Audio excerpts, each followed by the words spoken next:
Scooter ఒకటి కొనివ్వండి, electric scooter, electrical EV scooter ఒకటి కొనివ్వండి. ఇంట్లోనే ఛార్జ్ చేసుకుంటాడు, తిరుగుతాడు.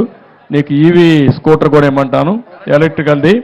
దాన్ని అయితే నేను ఇంట్లోనే ఛార్జ్ చేసుకోవచ్చు, ఖర్చు కూడా తక్కువ ఉంటుంది. ఇమీడియట్ కొనిస్తాను, 2-3 రోజులు తెప్పిస్తారు. కలెక్టర్ టచ్లో ఉండు. నువ్వేం చదువుకున్నావు? 10th class sir. 10th class. 10th class చదువుతున్నావా? అయిపోయింది సార్. ఏమా అయిపోయింది సార్. ఇప్పుడు ఏం చేస్తున్నావు? ఇప్పుడు ఖాళీ సార్, ప్రస్తుతానికి ఏం చేయలేకపోతున్నాను, ఇంట్లో కూర్చుంటున్నాను సార్. ఇంటర్మీడియట్కి ఎందుకు పోలేదు? అంటే ఇంకో పరీక్ష ఉందని ఆగాను సార్. ఏమా? ఇంకో పరీక్ష ఉంది సార్.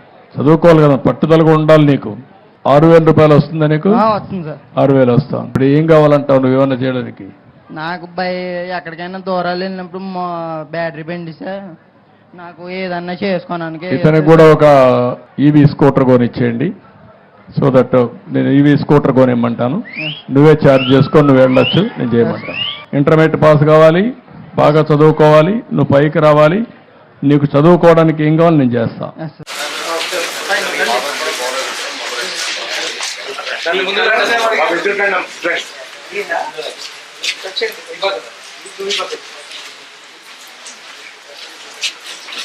ఇంకోటి ఉందా?